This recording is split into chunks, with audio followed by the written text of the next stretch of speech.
Yeah, we can start now, right? Yeah. Okay. This is A.A. Gill. Why are you starting? Why did I start? Yeah, you start. I'm A.A. Gill. We didn't know who was supposed to be in conversation with who.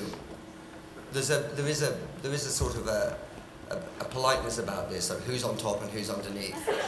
And I'm so used to being underneath Nick that I thought that this time I'm going to be on top. I think that's cool, yeah. So, hello, good morning and welcome. I'm A.A. Gill. Adrian, the other A isn't for arsehole. It's for Anthony. And this is Nick Fraser, who is Mr. Documentary. And we're here to talk about... Nick, tell us, what are we going to talk about? Well, we have a pretext and a reality. We're here to talk about truth and authenticity and truth-telling in documentaries, but we're going to do it bizarrely through the medium of clips which come from the sort of borderline of documentaries and news. Is that okay? Yeah, I mean, I think we're talking about the difference between facts and truth. Good. Well, if we're going to talk about the difference between facts and truth, let's see the first clip, please. Guy Cuny is the editor of the technology website News Wireless. Hello, good morning to you. Good morning. Were you surprised by this verdict today? I'm very surprised to see this verdict to come on me, because I was not expecting that. When I came, they told me something else, and I'm coming. You got an interview, so it's a big surprise anyway. A big surprise. Exactly. Yes, yeah. With regards to the cost that's involved, do you think now more people will be downloading online? Actually, if you can go everywhere, you're going to see a lot of people downloading to the internet and the website everything they want. But I think it's much better for the development and to improve people what they want and to get on the easy way and so fast the things they're looking for. This does really seem to be the way the music industry is progressing now, that people want to go onto the website and download music. Exactly. You can go everywhere on the cyber cafe and you can check. You can go easy. It's going to be a very easy way for everyone to get something to the internet. Thank you, thanks very much indeed. Well, there you go, yes. Does anyone here not know what that was? Nick, perhaps you do. Well, the BBC made an error in collecting someone to talk about iTunes from the lobby, and they managed to pick up someone who'd come for an interview as a courier. He was a minicab driver. He was a minicab driver. And he appeared on the show, and plainly in the first question he suddenly realised where he is and what's going on.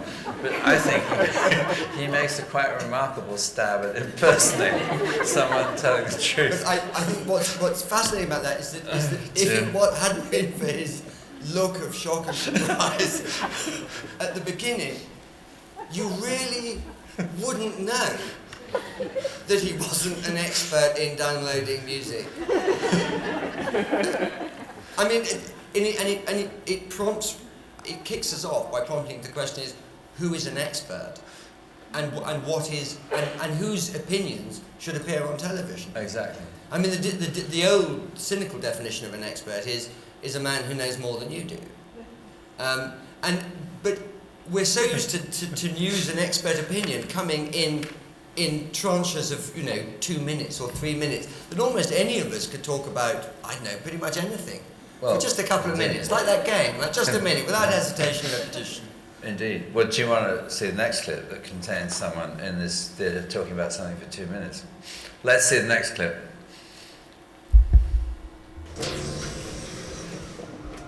On est où? Au étage. Mais on a mis le quatrième et c'est pas arrêté. Bah, on est vraiment baisé ici. Qu'est-ce qu'on fait? Ça va redescendre ou... Ça va juste monter un étage. Espérons qu'au 12e, il descend. Au quatrième. On a envie. Ça va redescendre au quatrième? Non, ça s'est pas arrêté. Non, voilà.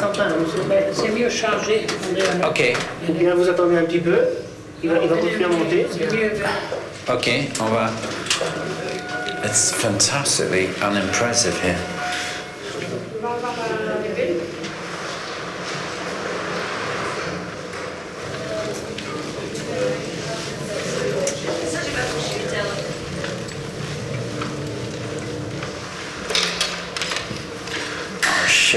more corridors. Where? Oh, I don't know. You just it's. I love this. This is great. This is completely incomprehensible. Yes, well, there you are. Am I an expert or not? Well, funny enough, I've just written a chapter in a book about lift rage, and it's a completely modern phenomenon, lift rage, and the definition of modern anger is the time between pushing the lift button and pushing it again, and it gets shorter and shorter and shorter as we become more and more accustomed to things happening instantly. Lifts just seem to be Neanderthal. Did you also know that the first lift shaft was built before the first lift? No. Can you explain this? We were both in the building together in Cooper Union. Yes. In New York. Yes. They built a lift shaft when they built the building before lifts were invented. In the very American hope and belief that the lift would come. You mean they didn't know how big a lift? They didn't know the lift will come. It was like Harrison. It was like that film. And you sure it wasn't for some other function like No, it was a lift, and it was oval. It wasn't a suicide building. That would be very Japanese, you know. To have I'm sure the Japanese did that. You know. Should we move on? Yes. All right. The next clip is from a documentary shown at the festival.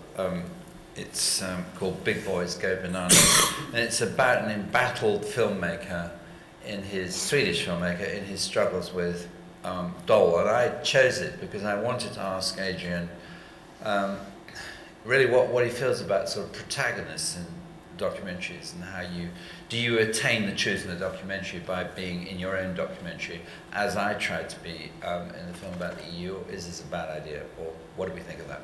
Okay, next clip. I don't know what I think about it.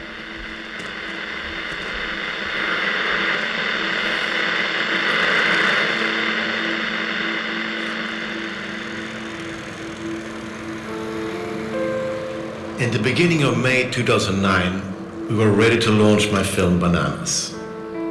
One morning, a huge package from the US was delivered to our office. Only a few days earlier, we had launched the film's website, announcing that we would have our world premiere in competition at the Los Angeles Film Festival.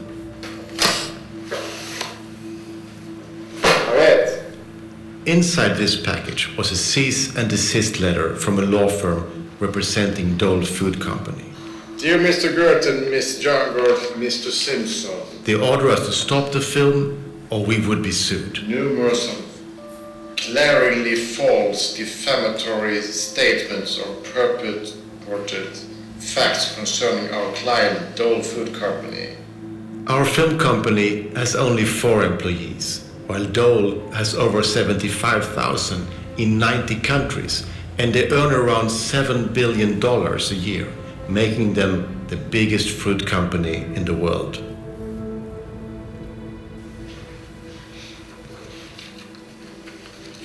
Dole claimed that facts in my film were based on a fraud and that the banana workers were lying. It was a very aggressive letter, full of hard words. 200 pages, court material and newspaper clippings. And Dole had not even seen our film. So there are lots of facts there. I just want to ask everybody, has anyone seen the rest of that film here? Yeah. Okay, let's ask them. Without you, having seen that clip, would you want to go and see the rest of it? Yeah. Hands up who would. God, you've got a lot smaller. Are you gonna? It's what I can't bear in filmmaking. I knew to say it's that. It's the filmmaker as victim. Look what's happening to us, this big company. You wouldn't be making a fucking film if it wasn't a fucking big company.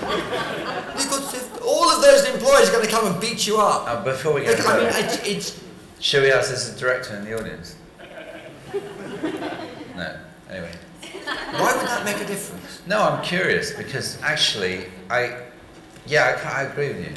I agree with you. Documentaries go backwards and forwards between having an omnipotent godlike view, which is off screen, which is the Newtonian view of the world, or having someone who leads you through, who is there, who stands in for you, or as the big boy scout, which is what you are when you do Europe. Yeah. I'll take you down these long corridors. You don't have to travel them on your own. We can go together, and that's supposed to be more. And both views can work, and both can be really annoying. What's really annoying is when people make documentaries that are about the process of making documentaries, unless they're Nick Broomfield. Is that more annoying than a writer writing about the process of writing, which... if ever I do it, I know I've had a bad day. You know you're going to resign. Yeah, I mean, yeah, it's a really... Craig Brown said that, you know, that every writer has a glass box in the corner of his office that he can smash, which is the how do you write a column article. And you can do it once, and it's your get out of jail. It's when nothing else is coming. Well, okay, listen. In the absence of the filmmaker, I saw this film at Sundance, and I do agree with Adrian, but it has a good chunk in the middle, which he's not in, which is basically about the way powerful companies are able to crush newsrooms because newsrooms don't have adequate resources to deal with the torrent of PR. There is in this another broader question about the nature of people who make documentaries and what they choose to make documentaries about, and it's rather like the news and who decides what the news is that people who make documentaries tend to think of themselves as being the little man. You know, you spend most of your life trying to get tiny amounts of money out of people who are in offices and who spend more on lunch than you spend on your holidays.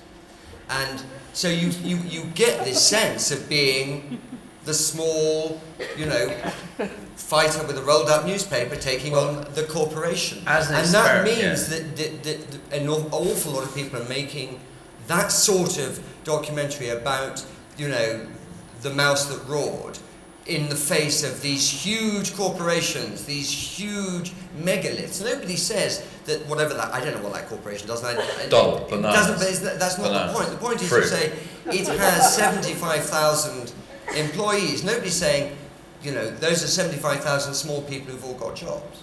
Should I, as an experiment, you know, this is a magnificent riff of agents. Does anyone want to respond to this? Yeah, okay, let's take... Should we... Yeah, can we... I mean, I'd much rather you all shout it out I think than interrupt it. And then we can go on the next clip when you... Can we not wait for a microphone? Can you just shout? Just shout, yeah. Okay, I don't see that, especially this year with some of the films have been saying that filmmakers aren't seeming like victims at all. And the Anonymous film last night I thought was a really good example of that, plus the subject matter.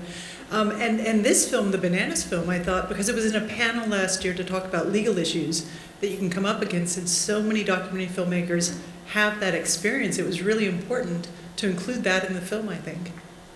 Do you think that I mean, all of you, do you think that documentary filmmakers should be excused legal proceedings?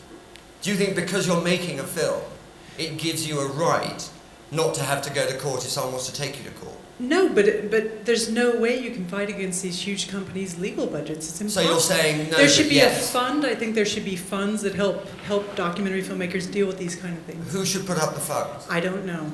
Good. Do you think, do you think it's the obligation of documentary filmmakers to take on big companies like that? Yes. Are documentary filmmakers important enough to do the job? Yes. Can you supply any evidence to this effect? Well, Gasland has brought fracking into the main. I mean, that's a film that I don't know how many people have seen it, but I write about energy issues, and that film alone has made people aware of the fracking issues.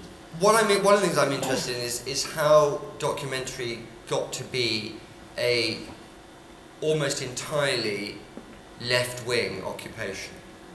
We're not all left-wing. Does anyone want to answer that? Because it's quite a... We're not all left-wing. I mean... Yeah. Well, okay. Historically, that is correct, by the way. Anyway. Sorry? I think it's seeing the fruits of predominantly, thank you, left-wing people with the tools at their disposal, which aren't, for example, if you were going to make a film about Nigeria, would you want to see a film funded by BP or somebody who is pro Ken Saro-Wiwa and his history. I think it's just about intelligent people, and what we're seeing is the fruits of that. Well, you know, funny enough you say that, is that I would love to see both those films. I would love to see a film funded by BP. I would love to see a film funded by Monsanto. I mean, we never ever do. I think that's called PR. Why is it called PR when they do it and not when you do it? Because that's in their own interest, and it's not in the interests of the public or otherwise. So I think that's politically facile. Can I ask you a question? How, as a documentary maker, would you claim to represent an abstraction like the public? What's your connection with the public? Who are the public, anyway? Because you can significantly represent the whole, because you can have the tyranny of the majority. You can actually represent a niche group that's actually looking at issues like ethics. It could be that you're looking at vegetarianism when everybody ate meat, and how much methane, etc. You're taking contemporary issues that are small issues and bringing them to the attention of the public. Whereas actually a large multinational corporation is acting in a capitalist fashion in its own interest. And so therefore you have to stand as the polar opposite, where it's not newsworthy, and as a gatekeeper you wouldn't select it. But surely, as I've got the mic, surely there's an alternative view to that, which is that I don't think it's so much left-wing, but there's an orthodoxy here. I mean, it's absolutely no surprise that it becomes Gasland anti-fracking. Why can't actually you see the positive side of making a film that's pro-fracking? And sometimes, I don't think it's left-wing, as Adrian's just said. I do think that there is a more...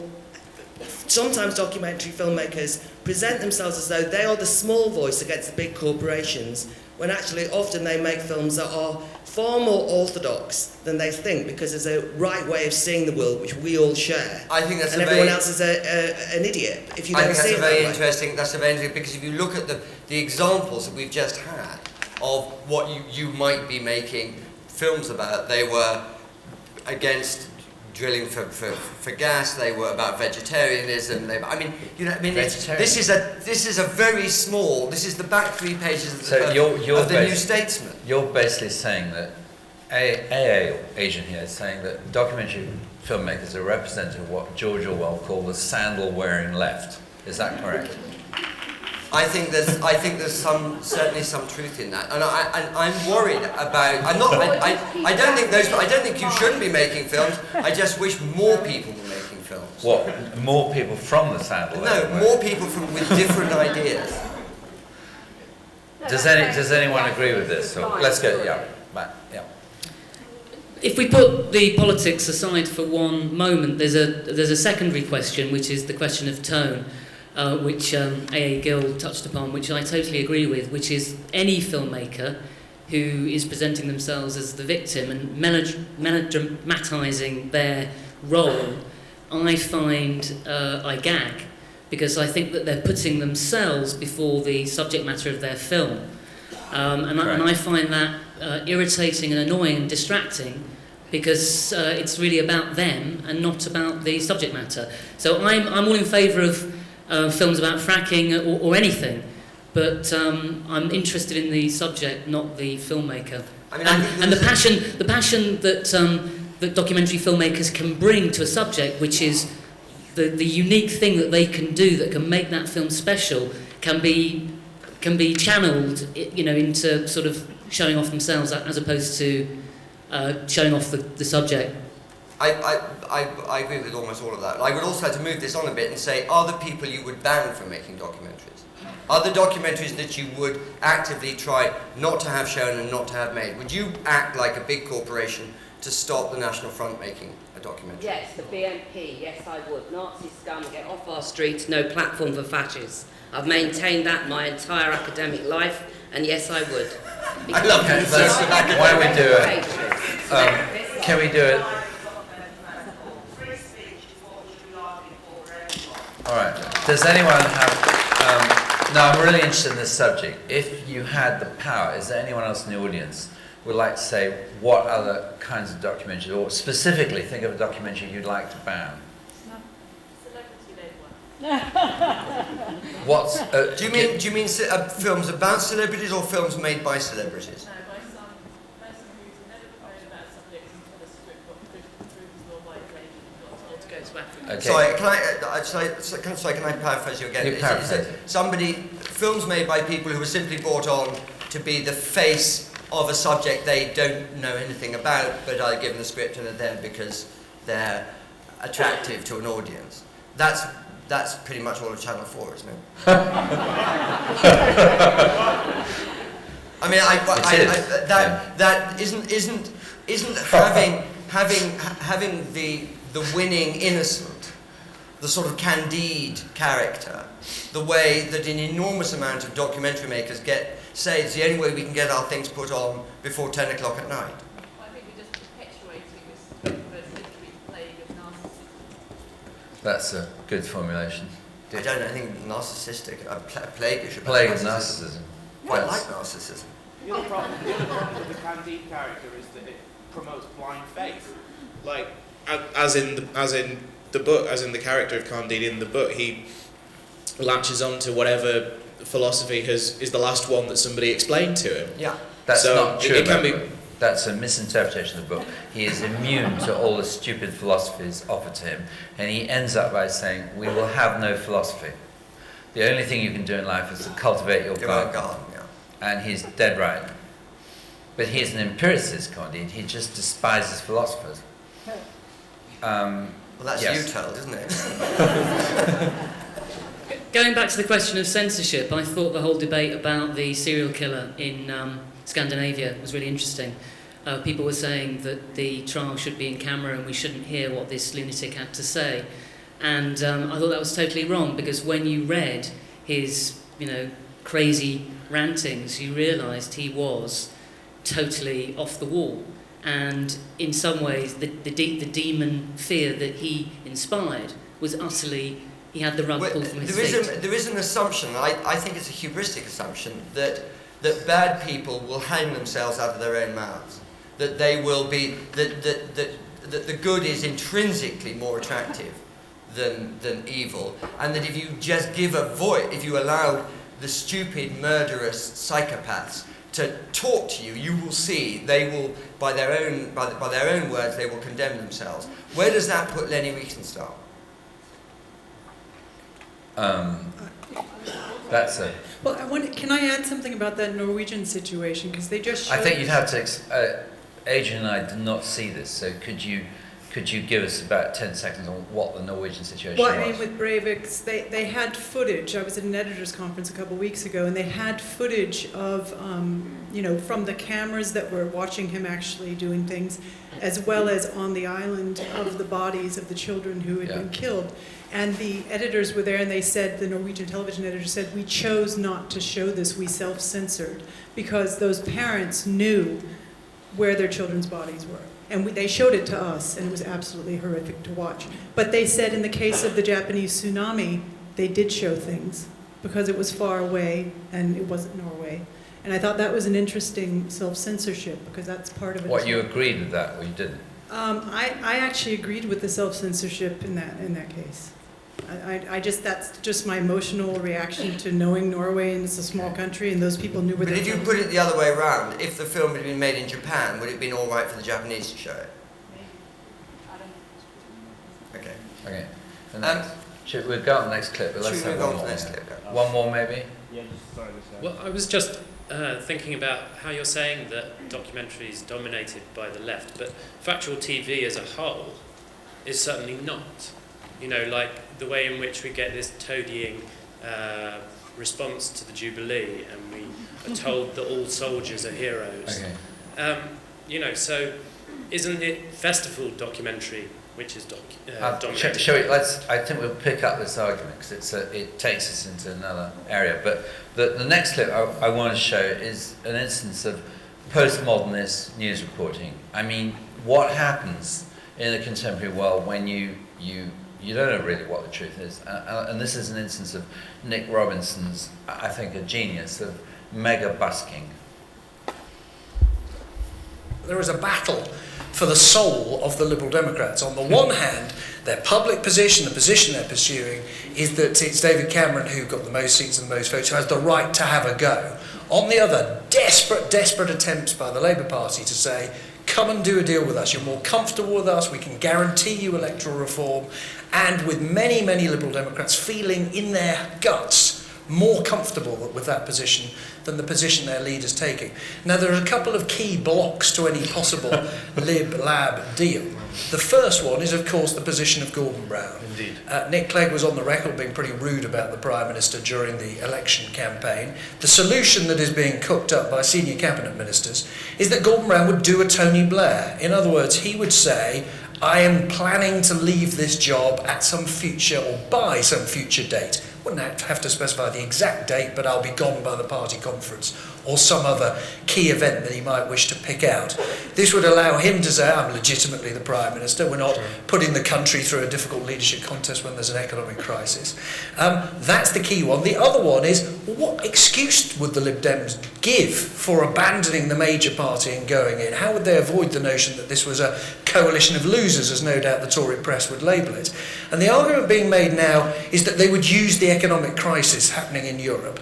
That, in other words, they would say, the Lib Dems, you can't do business with a party that's turning its back on Europe, the Conservatives. You can do business with Gordon Brown, who's got a proven economic record, and a party that is committed to Europe. And on that basis, there's the possibility of a deal. Well, I regard that as the equivalent of an Olympic double backflip, or a astonishing sentence of Marcel Proust lasting 4 pages, because there is no substance whatsoever. I was amazed that you chose that. I haven't seen this before. I didn't. All these clips are all Nick's, and I hadn't seen that. As that went on, I thought, why would you possibly choose to repeat, to ever see? Not even Nick's, whatever his name is going to watch that ever again. No, because I think a large proportion of contemporary media consists of papering over uncertainty. Entirely. I mean, and one of the things I'm interested in looking at, it's what made me think, is no wonder the number of people who engage with politics shrinks every year, every election. Fewer people vote. And we're now here, I think we're down to something like 60%. And in America, they're pretty much down to half the country doesn't vote. And you look at that and you go, who does he think he's speaking to? I mean, obviously Andrew Neil, but who else?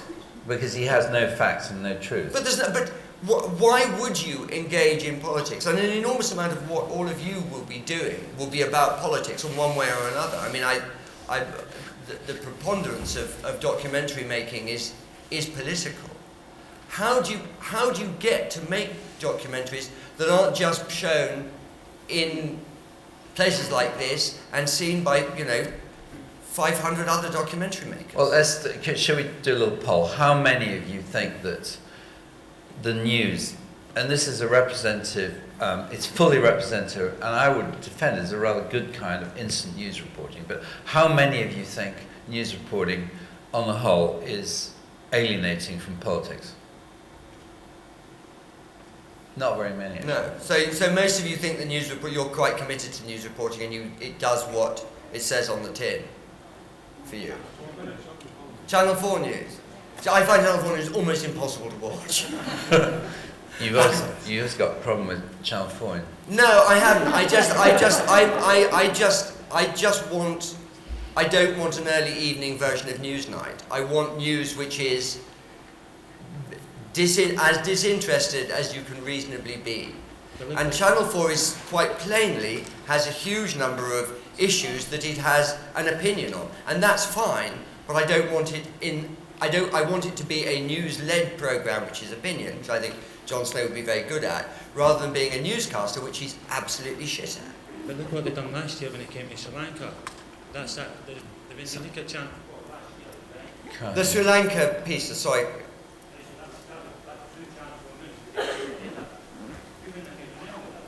The Sri Lankan, I wrote a piece about the Sri Lankan news thing that I thought it was one of the worst pieces of news reporting I've ever seen. There wasn't a single bit of that they'd made themselves or got themselves. There wasn't a single journalist involved in compiling that. It was all grabbed, it was all given to them.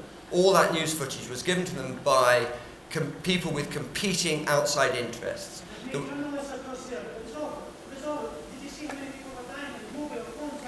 I think you could do the microphone. Yeah. You couldn't hear that. Can I speak? Yeah, go on. Like, when you think about it, right, we've got a luxury in here that we're not getting slaughtered left, right and centre. That was all mobile phone footage that was handed across. Channel 4 only got to go, right, it's all one-sided, blah, blah, blah. They did try and get the other side of it. For me, that was one of the best things I've ever seen Channel 4 do, simply because I never knew nothing about Sri Lanka. Now I know everything about the atrocities of what happened there.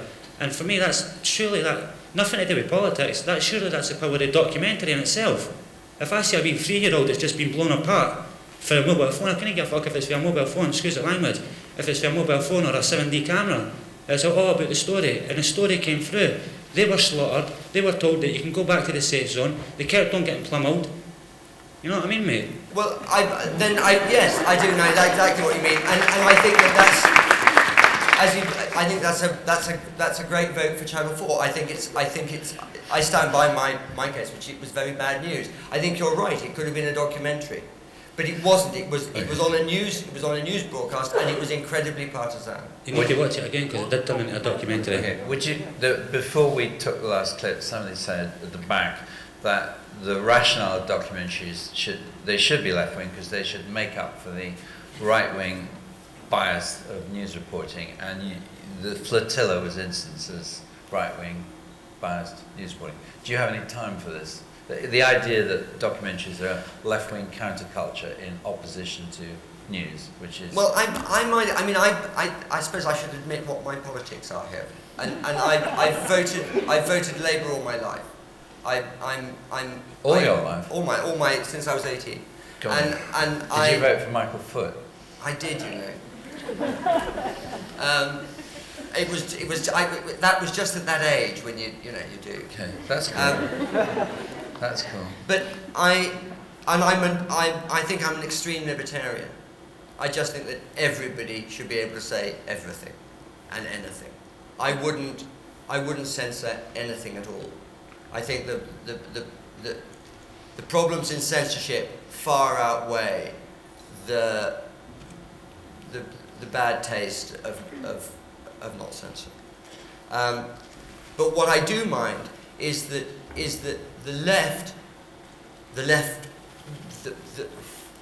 the bit of our culture that wants to move things forward and change things gets caught into this inward-looking, self-serving, self-righteousness that just talks to itself, that doesn't actually engage with. The Leveson inquiry at the moment, which affects me. I work for a Murdoch newspaper.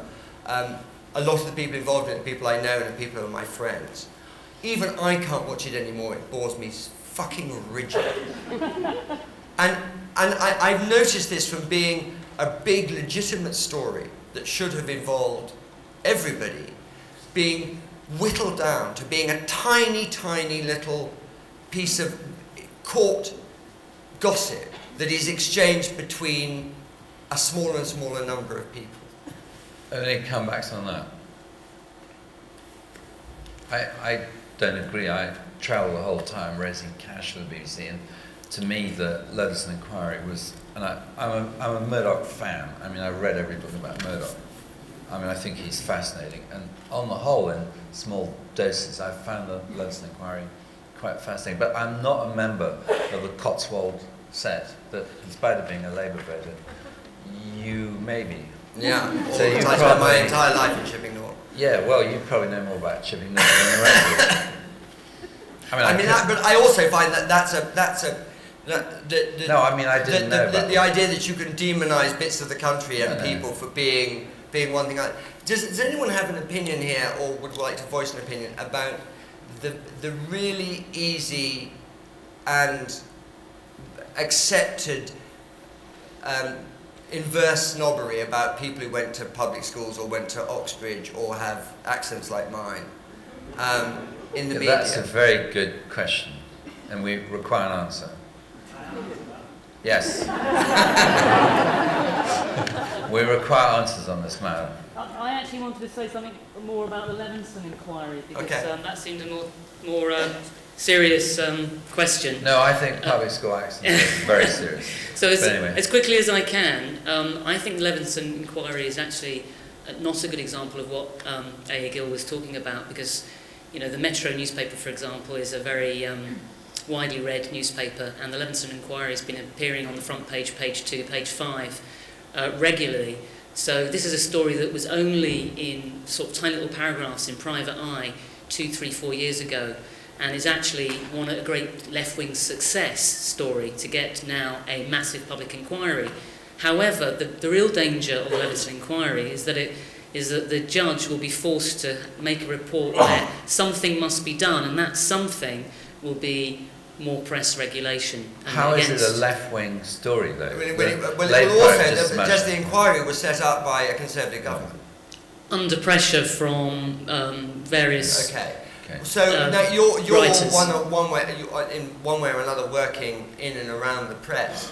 What do you want Leveson to say? How do you want Leveson to organise and police what it is you do? Nobody has an opinion? You can't act outside of the law all of the time to the detriment of individuals. You can't. I mean, you are within the law. We are all within the law to an extent. Sometimes you have to law break and you can see a purpose to it, and you can see that with something like Watergate, whatever. But I mean, how you think you can be breaking the law with some sort of spurious, sensationalist interest, like with Millie Downer, there's got to be a difference. Yeah, I'm sorry, but that doesn't really answer the question, does it? What do you want Leveson to suggest? I mean, that what you just said would mean just leave it as it is. There are people going to court to be charged with things about phone hacking. The law already does all that. Poor people that get victimised. Because, for instance, when you're talking about the law and challenges to the law, nobody does fund all these things. I mean, a barrister in a short case of 2 days is about £10,000.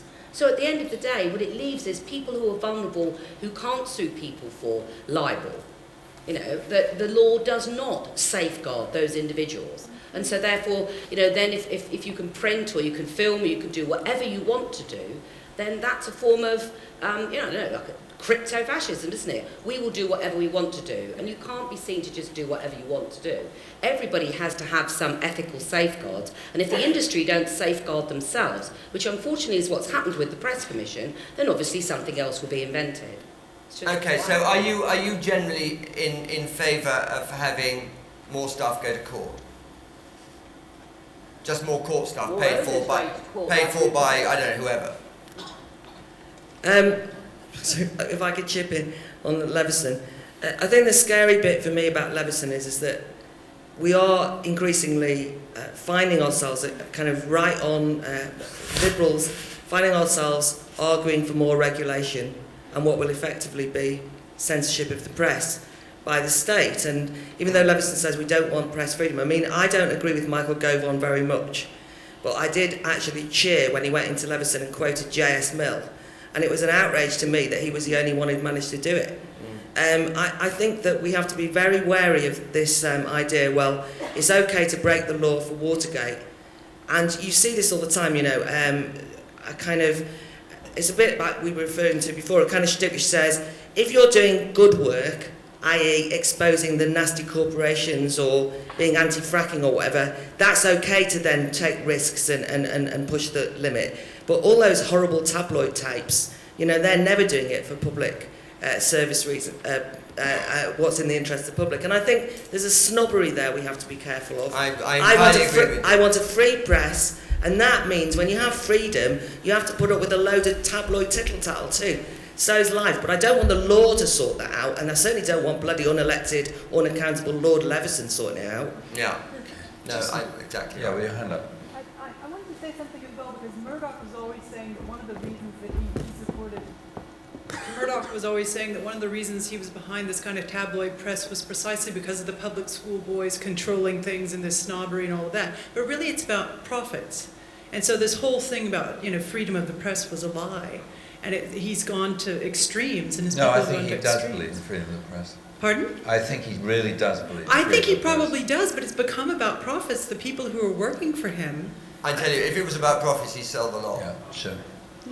I don't believe it. The man does make profits, and if he really cared about this, he would. Don't make any profit. But he should go to prison and be responsible for those who are working for him, for what they did.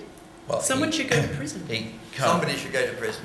No, I'm sorry, but they should. If you don't have people like Sam Zell or Murdoch going to prison for what their people under them did, nobody's going to stop. The bankers aren't going to prison. Nobody's going to prison. The only way they're going to stop is if they go to a serious prison.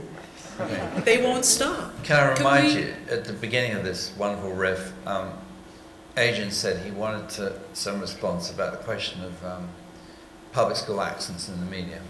Does anyone want to talk to this fascinating subject? Otherwise, we might go to. Can we go back to the point about the Chipping Norton Massive, or Of the course. Dalesford set? Of course. Because I think it's actually symptomatic of a different issue, which is not necessarily about public school or sort of inverse snobbery about public school boys.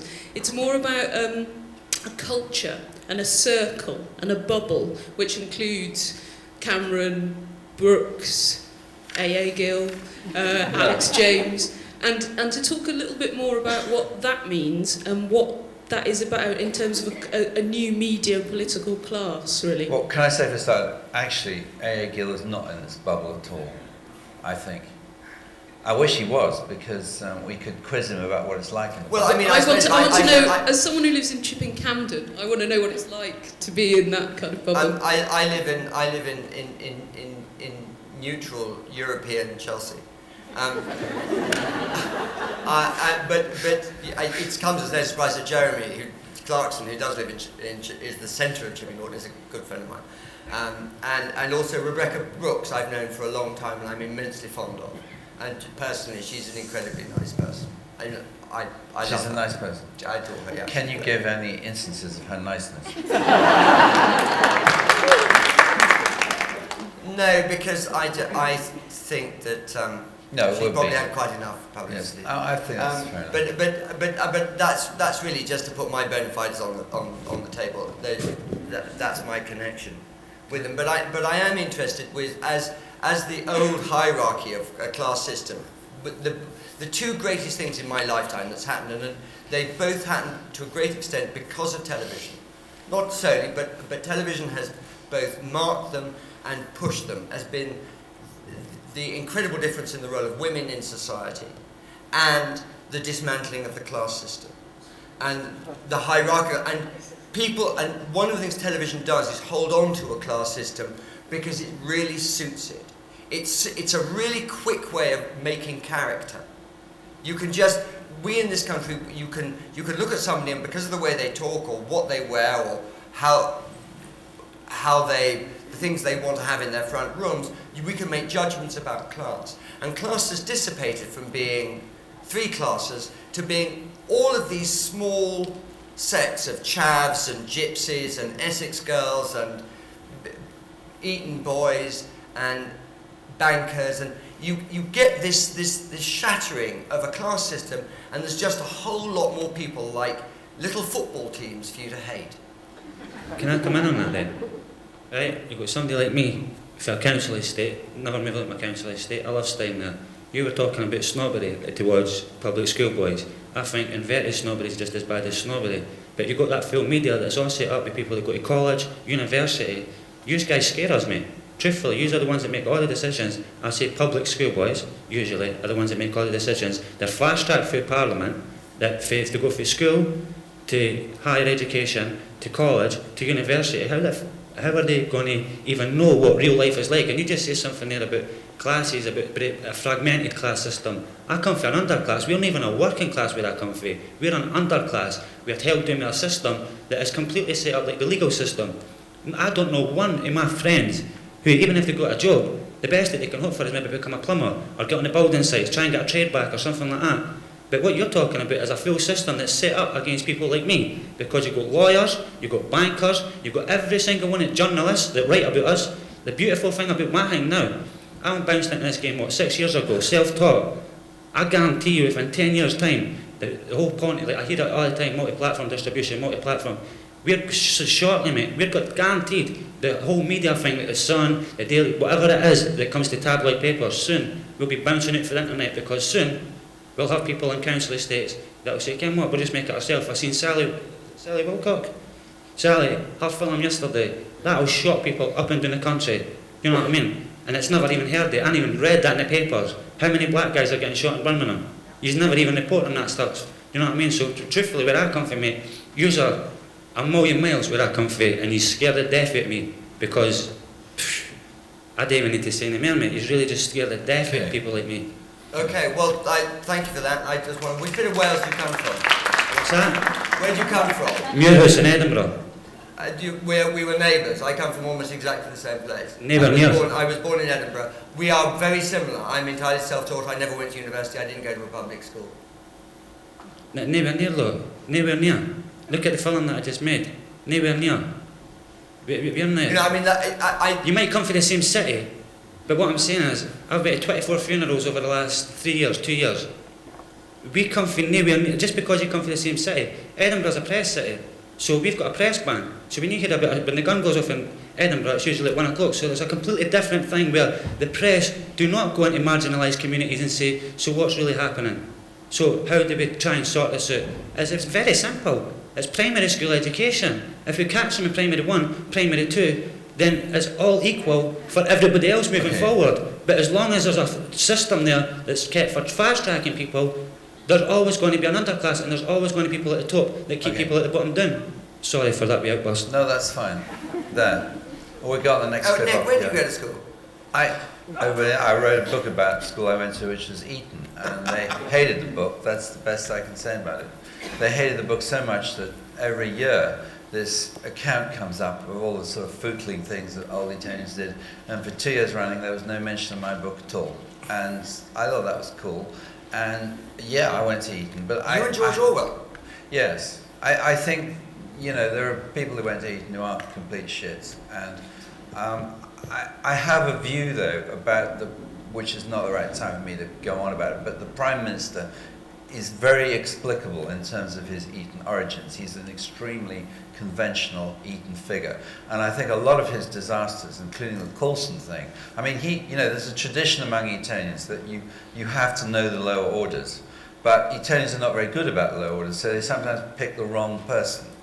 You know, if they have a symbolic association with the lower orders occasionally, as with Coulson, they pick someone because they get on well with the people and know about the tabloid press. And I think that was his mistake. It was a very foolish mistake, but there we go. But I am interested in these. We ought to take the next question, and we ought to go, yeah, anyway. If you want another clip. Just following up Yes, on... go on. So let's do one more question, yeah, one more observation. Just following up on the last comment from the floor, I do love A.A. Gill, I think he's amazing, but I have to totally disagree with your description of the class system being shattered in Britain. What has actually been shattered is the working class in the last 20 years into tiny little bits, which sadly then get used as fodder for storytelling and what have you. Yes, but it's not the class system that's shattered overall, sadly. Well, I think you'd say that the upper class has disappeared into a sort of now a joke. A lot of P.G. Wodehouse people who are used for makeover programs. I mean, what's happened is that you've just got a huge amorphous middle class, which, you know, I expect most of us are members of. And stratification. And isn't that a good thing? Class, surely. I think. Stratification rather than class. To use the term class is not to be particularly sociological about this. I still think, rather than be post-structuralist, to say, the classic Marxist saying is ownership of wealth is the most single important factor underlying social stratification. And in that, I would say, if you did an economic analysis, that remains true. The minority of individuals own the vast majority of the wealth. See, I'm just getting this humming noise now. Very little. I think we're drifting into Marxist studies. So actually, I'm getting humming too, hun. I mean, look, I'll leave you with a thought. I think that I agree entirely with the shattered, theory, but this is for another time maybe, wouldn't it be better to talk about inequality than the class system? The class system probably became extinct apart from its reappearance in upstairs, downstairs, upwards of 40 years ago. But there is a kind of growing inequality in Britain, which is the real problem. And it's sort of hidden in a way by people's obsession with class, because they love to talk about class, but inequality is a boring subject and they hate to talk about it. But I think the last thing I wanted to say was to move on and talk again about documentaries, was the number of documentaries which now identify a group, a class, a shattered remnant, a shard of people, and point a camera at them and say, what we're doing, we can justify pointing a camera at them because these are people who don't have a voice. These people would never get, these undateable, ugly people would never get to show how undateable and ugly they are if we didn't give them a camera to put their hideousness on television and their awkwardness. And what you're supposed to feel, of course, is sympathy for them and want to fuck them. And what you actually feel is you know that everybody's watching it and laughing at them. And I find that idea that you can do my big fat anything, and say that what we're doing with that is actually opening up television to people who never get the opportunity to appear on it. Is anyone else other than me horrified that that's being done in my name? Yeah, I am actually. Yeah. Yeah. Yes. Well, the definition of exploitation is basically using an existing asymmetry of power and resources, isn't it? And that's I think we're again drifting into Marxist studies. Yeah. I want that on a tattoo. Yeah. I think. My God, where'd you get this? But also, just to go back, isn't ownership of wealth a tautology? Yeah, the whole thing is a tautology. I mean, all this blah blah about, yes, it's all tautologous. Can you say tautologous? Tautologious. Tautologious. Tautoloni. Have we got another clip? Yes, we're now going from the unspeakable to the barely comprehensible, because the thing I wanted to raise with you and with A. Gill is it seems to me so much of the world is so complex that you require mental acrobatics to understand it, let alone to deliver it on television. I just want to show a clip of Robert Peston because I think he's kind of amazing on good form. So, quick clip of that. The Occupy movement on tour in Davos. What they want destroyed is what they see as unfair capitalism, but not necessarily the destruction of the Eurozone. Prime Minister, in your view, what is the single most important thing the Eurozone could do to see a way through this crisis? I think the single most important thing is to deal with what I call the short-term issues. There's short-term and there's long-term. Short-term has got to be Greece, banks and firewall, and if you do all of those three things together quickly and fundamentally, I think you'd ease the sense of crisis. In respect of Mr. Cameron's short-term euro fixes, most would say the banks are being strengthened. But that firewall he mentioned, the Eurozone's bailout resources are widely seen to be inadequate, and crucial talks on cutting Greece's debts are at a critical juncture, which is why it's too early to say that it's a return to the sunny uplands for the euro. Robert Peston, BBC News in Davos. Well, I mean, again, I am gobsmacked that you wanted to watch that again, ever. No, I think I chose it because it's the stuff of reporting, and including the cliche. I mean, who the hell got him to do that? But there's this hugely complex stuff that I really wondered whether you thought. Well, actually, what I wanted to start off with before we talk about the hugely complex stuff is that I wanted. Does anyone have any opinions about scarf etiquette with newsreaders? Have you noticed it's new? They've all got scarves. Men in scarves. There's a whole lot of men who just go out and go, "Where's my scarf?" And they do it. The noose, the way. And I so don't get it. A friend of mine went to work in a men's magazine, and I said, "What's it like in the men's magazine?" He said, "It's all men in scarves," and it just is. I don't. Is it because you don't like wearing ties? I don't know. Well, apart from, yeah.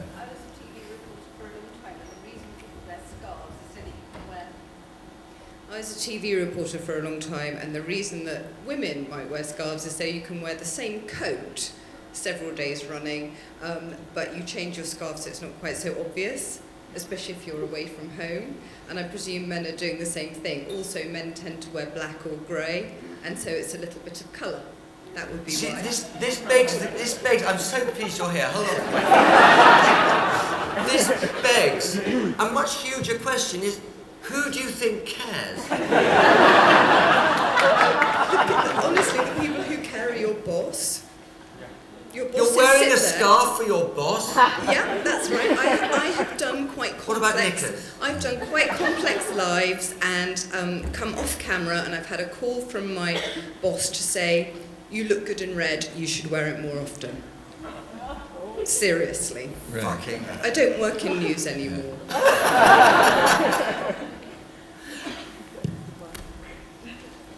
I'm speechless. But I think he's probably right. You probably do look good in red.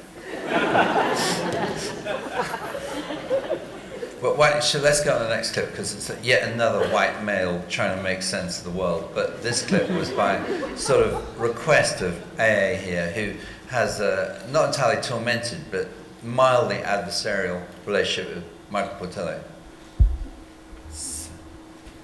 I want to find out whether this crisis has shaken their faith in the single currency. Prime Minister. Hello. Very nice. What a pleasure. Will they take my advice and get out, and so recover competitiveness with a free-floating drachma? Don't worry if I take out my wallet. I'm not in any way trying to corrupt you. Do you want the euro or the drachma? Locked into the euro, the Greeks are facing drastic austerity measures. Measures that some of them believe are being imposed by Germany. Later, I'll go to meet the German taxpayers who are contributing to Greece's mammoth bailout. Guten Morgen. Ich bin nicht dafür, dass die Griechen überhaupt Geld bekommen. Die sollen mal ihre Arbeit machen und nicht alles kaputt. You've probably seen the way Greek papers have been depicting you. How do you feel about this? Is this the moment that the Eurozone becomes more united, or will it be pulled apart? Oh, now you wrote about this, didn't you? I quite like this documentary, and I liked it because I think it's interesting that Michael Portillo continues to make documentaries. There are very few people, again, as I said, right-wing voices, and he's very right-wing, he's very conservative, voices of people wanting to make, or being allowed to make, documentaries, and I think it's really important. And what was interesting about this one was that he had a very different opinion to all the people he spoke to, and one after the other, they all disagreed with him. And he never made it a confrontation.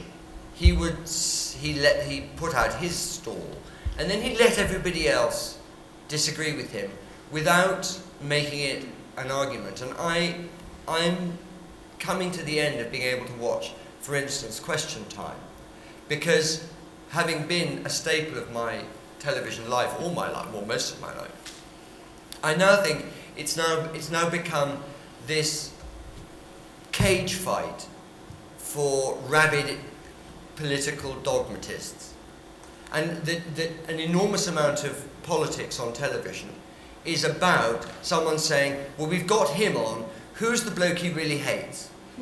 Who's the bloke who really disagrees with him? And let's get them on, and let's reduce them or restrict them to 5 minutes of talking.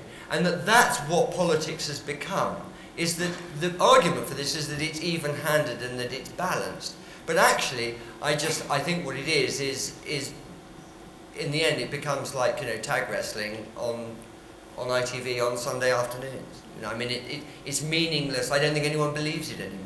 I watched Peter Hitchens on Question Time yesterday, and I just go, you become a circus act.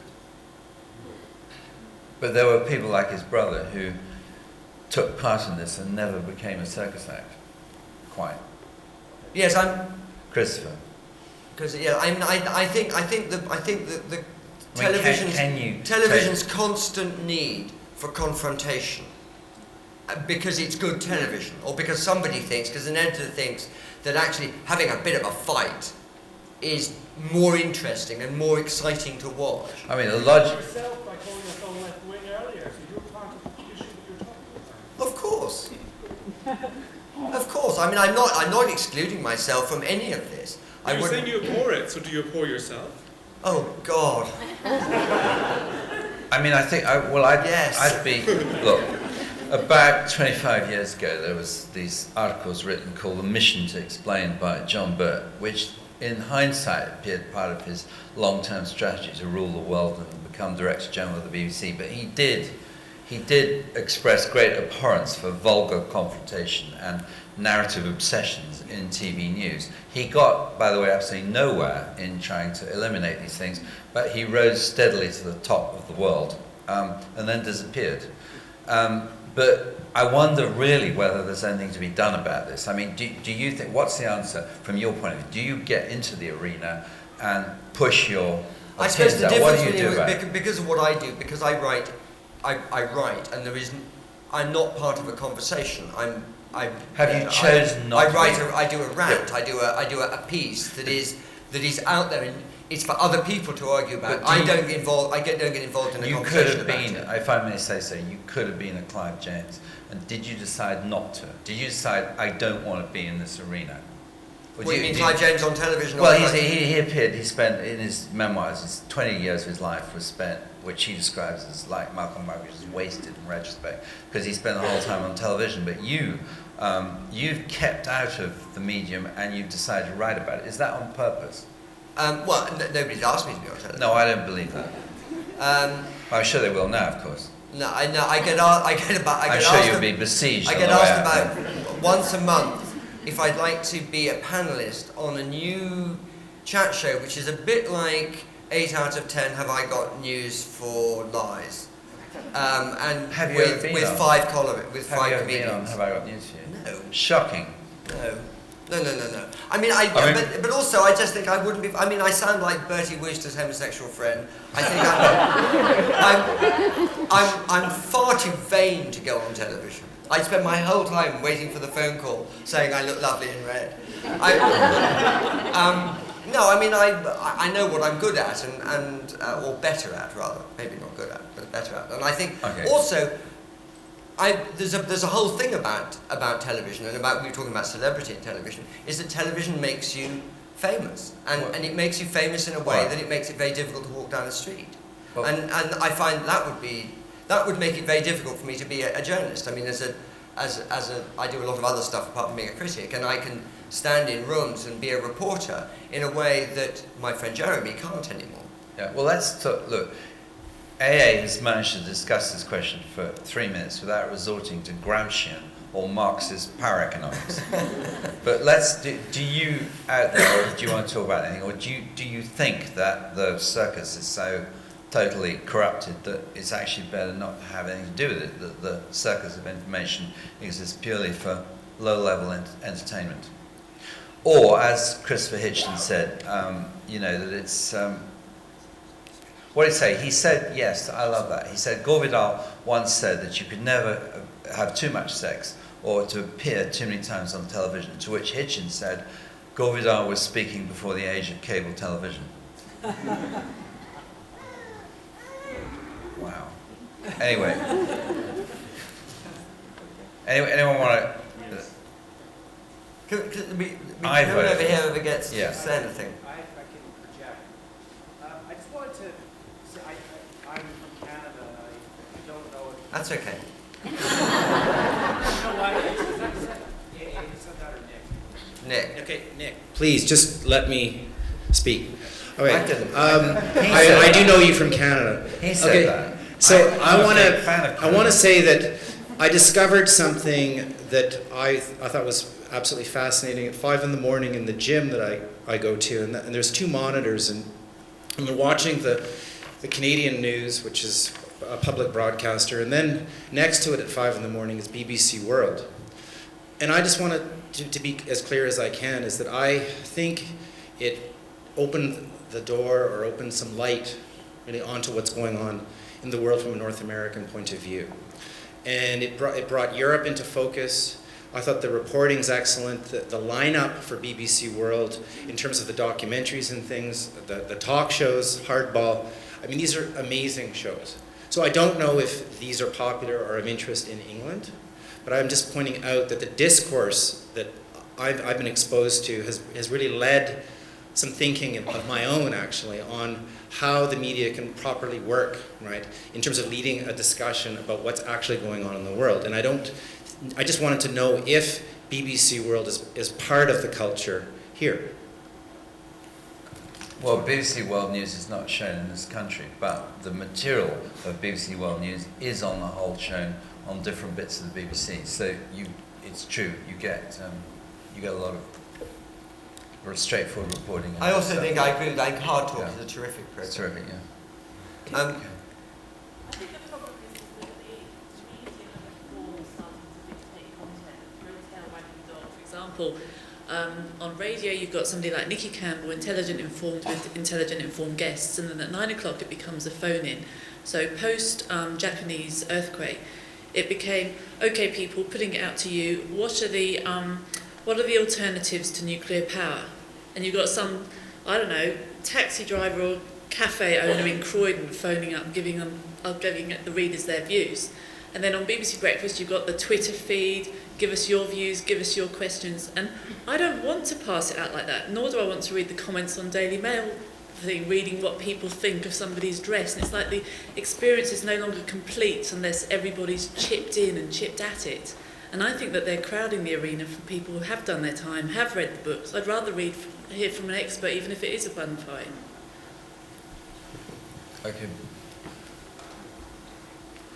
I was curious, this clip you showed having to do with Europe, and I've noticed I live in France and I'm from North America, and the coverage of this entire thing going on with the crisis is completely different in the UK and the US, which seem to be more similar, and within Europe. And so it kind of seems like a media war, like the UK. But you kind of expect that, wouldn't you? But it's incredible. It's completely different. I mean, isn't that, look, basically there are different views of economics, different priorities about currencies in what's called the Anglo-Saxon world to continental Europe. But you feel like they want Europe to fail? No, I don't think so. They have a better understanding of market economics. I think the problem is if you go to French school, you're never told anything about Adam Smith or Maynard Keynes. They're just clueless. They think because currencies are, they hate speculators. It comes from the French Revolution, you know, and they essentially have an extremely negative attitude to anything that's a market isn't controlled by the state. So it's hardly surprising that the coverage of the euro is somewhat different. Also, they have a bigger stake in the euro than we do. Can I go back to the question that you put, which is really, I think, about the idea of all opinions being equal, and it comes from the idea of citizen journalism, and something that was touched on earlier about newsreel coming off mobile phones and stuff that's just downloaded, and we're seeing an awful lot of the Arab Spring stuff was pretty much unmediated grabs taken off the internet, or that had been posted by people who you really didn't know who they were. And there is a documentary on, it may have already been on, but it's on this week, which is made by the Scott brothers, or produced by the Scott brothers, which is Britain in a Day, where people have downloaded bits of their day onto the internet, and it's been edited together to make a documentary which is supposed to be how we are, or it was supposed to be a portrait of all of us over a day. And I wondered if anybody had an opinion about that, because I'm very, very because I'm old, I'm very dismissive of citizen anything. I'm particularly of citizen journalism, because I feel it's an infringement of my trade. And I wouldn't want to go to a citizen dentist. And so why do I don't read blogs, I don't read stuff, and why would I care what, you know, I'm sure you weren't being dismissive about cab drivers and cafe owners, but unless they're talking about cab driving and cafe owning, why would I care? I'm all in favour of citizen journalism, because I think we have to be really careful about rolling news, which is taking over, because it reflects prevailing orthodoxies. If you know anything about anything that goes on behind closed doors, about particular subjects that are reflected 24 hours a day on the news, you will know that it is simply reinforcing orthodoxies that are never challenged. The ghost of Gramsci is hovering over your head. So I think citizens everything is what we want.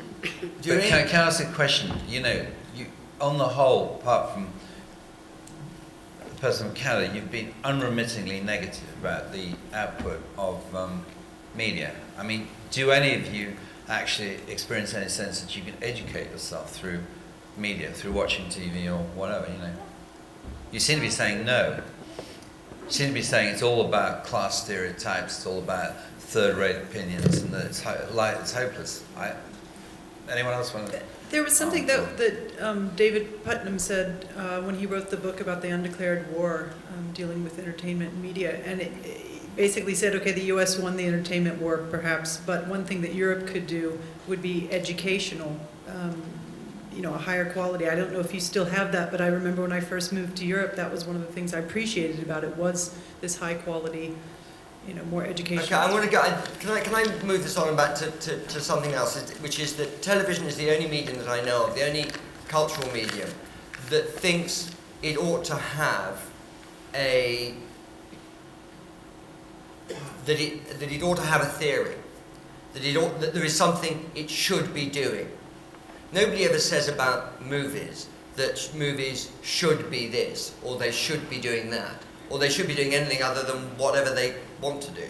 Nobody ever says that novels ought to have a particular set of opinions. But because television came late, and now this argument is also being made about the internet, is that there is a belief that television ought to be doing things, that it ought to have an agenda for improvement, for education, for openness, for even-handedness. I mean, I think that's one of the things that's very good, that's been very good about television. I like the fact that it started off with very high ideals of showing people the bits of the world and other people they wouldn't necessarily see, not to laugh at them and not to mock them and not to say, I wish they'd lose weight, or I wonder what they're doing with their prolapsed uterus, but actually because they ought to like them.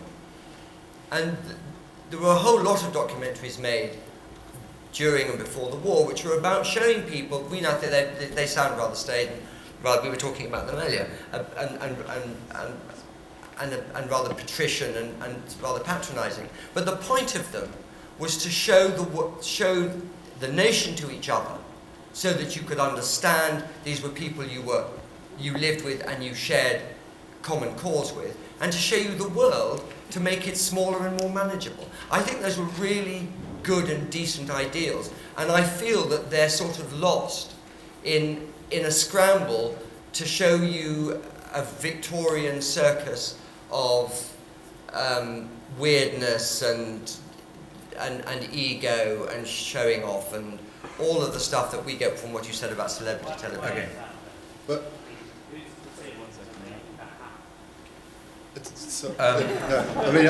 decision to make it happen? Sorry, that's Jack Payer. It's sort of a similar question, but I mean, those values were really kind of core values like education, information, and sort of entertainment. And isn't it just that now market sort of demand has driven everything towards entertainment, and most of the documentary makers in the room feel as if they've got to go to the niche of informing and sort of showing the side that isn't entertainment, that our television has just, become just about titillation and entertainment. And who's made that decision? Who makes it?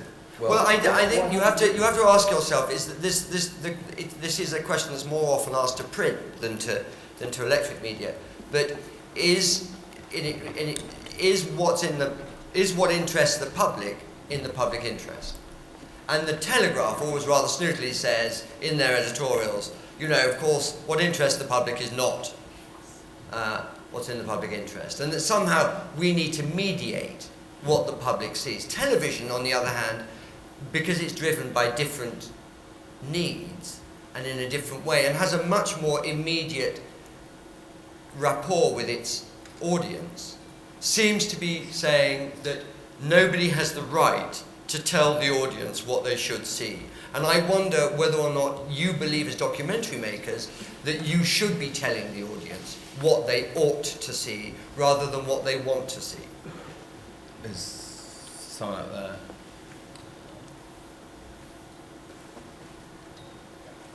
Sorry, I'd just like to say I think it's a really just terrestrial argument that I think all these programmes exist out there. There's so many fantastic channels where you can see what's going on in the world, and I think you seem to be obsessed with what goes out on the BBC or what goes out in Channel 4, but you switch on the Animal Planet or National Geographic, or they're just a fingertip away, and all these programmes exist. Anyone else? Well, yeah. There. Yell. I agree with what he said in many things. I think that I do social issue documentaries, but they cost a lot of money. Can you give us I have it now. I do social issue documentaries, but they cost a lot of money to make, so I have to pre-sell Sorry, them. what is a social issue documentary? Just tell the rest of it. Trafficking, poverty, international documentaries on issues, but I still think there's an imperative to make whatever the issue is that anybody's covering a film that is entertaining, even if it's a downer for the audience. That is, I mean, you write, and I presume people read you because you have something interesting to say and it's well written. And so I don't think that it's that there's anything wrong with a television station having an agenda of what they want to put out to the public. And I still think we have to somehow draw audiences in, and where factual entertainment and the Housewives of Orange County get lots of ratings, it's our responsibility, I think, to make films about subjects that people may not think they want to see, and make them compelling enough so that they get a profile and they will see. In the middle there, yeah. Isn't this part of the problem though, that we've got this fragmentation of so many different channels and so many different things to see, that we're only really kind of migrating to the thing that echoes what we feel about ourselves anyway. So someone's going to be a fan of A.A. Gill before turning around and just opening the paper up to see whether or not they want to, take a blind choice. So in the past we had like either 4 channels and you had to watch what they were going to show you. Now if you don't agree with it, you just don't watch it, you just don't go there. So your climate change movie or your vegetarian movie is only going to be watched by people who already agree with its values or already subscribe to it. And it's really, really rare now that you find yourself watching something in the hope that it might change your position. I must say, I think that this is a really fundamentally interesting point, and because it's my job, I watch an enormous amount of television up and down the dial on the internet, all over, and I get an enormous amount sent to me. And one of the things that concerns me is, I think the thing that's going to happen with the internet generally is that you get the illusion of choice. And I actually think that what you're getting is a smaller and smaller agenda of things that are made by fewer and fewer people and that are marketed in slightly different ways, but it's essentially the same. There is an enormous amount of animal wallpaper. And there are an unbelievable amount of the same cookery show. The formats for things get smaller and smaller. They get more and more copycat. I just think the idea that you might suddenly stumble upon, as this Cheer said, you might suddenly come across a program that was unlike anything else you'd ever seen and had a different opinion is incredibly rare, even if you're going through 200 channels. I'm worried that actually television, what the explosion of choice gives you is just much, much more of the same, cheaper and slightly worse. Well, yes? Yeah? Who's that? Hello? Yes? Over here. I'm getting voices. Over here. Nick. This way. Yeah, fine. This way. We don't have to see you as well. It's nice, obviously. It's not entirely necessary. I'm very selective about, and I go looking for the stuff, and I think most of us go looking for good programs, and there are, going back to what you said, Nick, there is good stuff out there. It is few and far between, and I think this thing that you were saying was about things having to have value or meaning. I think pretend value and meaning is imposed on a lot of television because that's how it's perceived to have to be. But it's just bullshit. And there is only a small amount of stuff, and it comes down to time and money, a lot of it. And that the money has been so fragmented now to make these things, and the time that we have to make them. There's not that many opportunities to do this stuff, to do the really good stuff, to really get under the skin of and look at, illuminate different areas of life or the things that we're passionate about or interested in. And, you know, television, you know, this multi-channel world has created this situation. Stephen Frears said that the hardest thing in the present is to get attention for the things that you care about. That is, you may go out and make something wonderful, but to actually get people to watch it and understand it and to get it spreading to enough people is really, really difficult. Do you agree about that? Yes, I mean, I think that's an incredibly germane point. And I also think that the question I posed about whether or not programs should be in the public interest or what interests the public is that commissioning editors try and fuse the two. So they try and take a subject which they think people will be interested in, like genitals, and they try and make it then a public interest program by calling it embarrassing bodies. What is the phrase for that? Like skateboarding nuns or Catholic trains or well, they're sort of portmanteau programs, aren't they? I mean, it's you collapse one thing into the other when you actually know that the reason people are going to watch it is this, but we can sell it because we can pretend it's religious broadcasting. You know, I mean, I find that sort of cynicism in making programs is one of the things that is holding it back. I think that there should be as many programs about genitals as anyone wants to see, and that's fine. But just let's say this is a program about genitals, and if you want to make a medical program, let's have a serious medical program. Could it? One of the problems that we face at the moment, it seems to me, is not that there's not good television, but there is a loss of faith in the audience's capacity to get things. I mean, I might not like a lot of the old paternalism of Reith, but I do like the idea of creating an audience. And that means having a faith that the audience can rise up.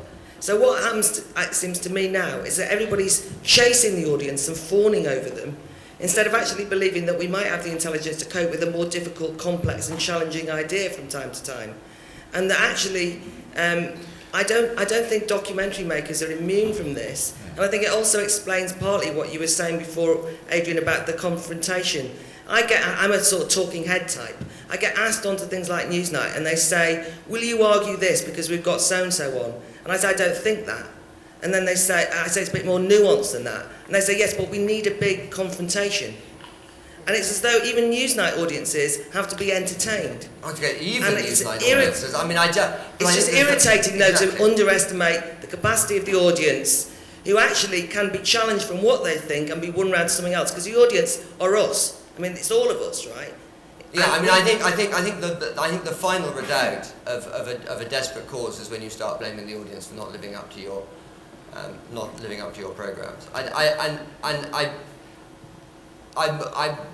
think the truth is that in any creative endeavour, most things that are made, whether they're poems or books or pictures or articles written, are not going to be very good because that's the nature of culture. You can't write Ulysses every time you sit down and do a shopping list. And most television programs are what they are. They're forgettable. They could be better. They weren't very well made for all sorts of reasons. They didn't have enough money, didn't have enough time. They weren't smart enough. Someone else had got to edit them.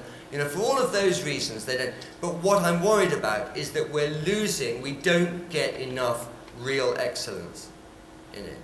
Is that it all comes down to this sort of rather fine but could do better stuff. I mean, I think we're sort of pretty much getting to the end. But I would like you to answer for me. Do you think that's specific to television or culture in general at the moment? Do you feel that's a specifically television problem, or do you think it's the same? I think that different bits of culture go up and down. You know, I mean, I think novels are having a bad time. I think theatre's having a very good time. I think there's a lot of very good poetry about. I'm too old to know anything about music. I think that those things change. But I do know. At the moment, I think that television is having a bland moment. And I think that particularly in documentaries, which is what this country has always done incredibly well, and particularly because of the weird nature of the BBC and how it's set up, and this sort of public-private, don't really look, don't really ask way it's funded and made and organised, is that has been an amazing place for an awful lot of very good thought on television. And I think that there's far less of it than there used to be, and that's not just golden ageism. I just think that there is a blandness and a sameness and a box ticking that goes on about making factual television. The other thing that I really mind about, and I write about quite a lot, is that people who make television don't watch anything like enough television. Is that I'm amazed how many times I sit down with people who are Tristrams in the business and they go, God, how awful, you've got to watch all that stuff. And I go, when I finish writing my column, what I do is I go and turn the television on. Because it's what I do for pleasure. If I didn't write about television, I would still watch 4 or 5 hours of television a day. I just love it. It's the greatest thing of my life. It was the greatest cultural invention of the last 500 years. Television is fucking brilliant, and I love it. And what I mind is that people who make it are too snobby to watch it. They would rather be in the Groucho talking to other people who make it about how shitty it is. Well, we're going to end on that note, but I'm sorry, we've run out of time. But I think we'll play you out with another bizarre television encounter. The last clip, please. Well, joining us live from Paris now is Jude Finisterra. He's a spokesman for Dow Chemicals, which took over Union Carbide. Good morning to you. A day of commemoration in Bhopal. Do you now accept responsibility for what happened?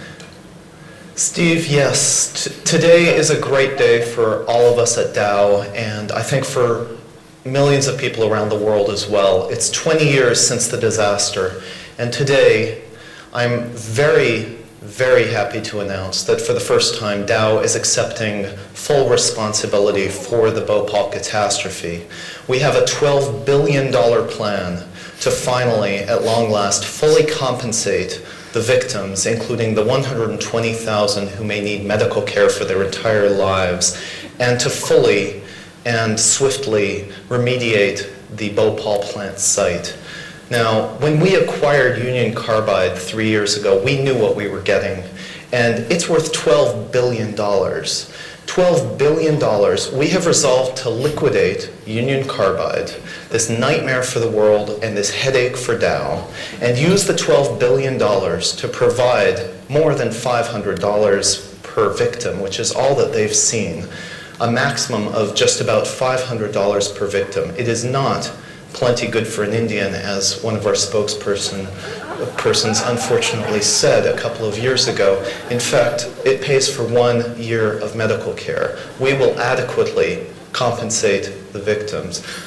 Furthermore, we will perform a full and complete remediation of the Bhopal site, which, as you mentioned, has not been cleaned up. When Union Carbide abandoned the site 20 years ago, or 16 years ago, they left tons of toxic waste, which the site continues to be used as a playground by children. Water continues to be drunk from the groundwater underneath. It's a mess, Steve. And it's a mess, certainly. Jude, that's good news that you have finally accepted responsibility. Some people would say too late. It's 3 years, almost 4 years on.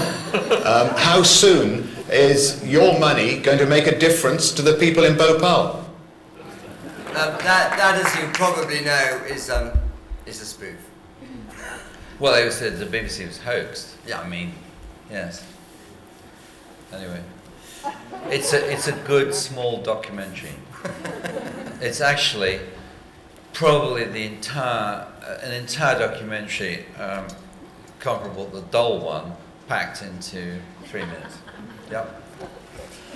Thanks a lot, guys.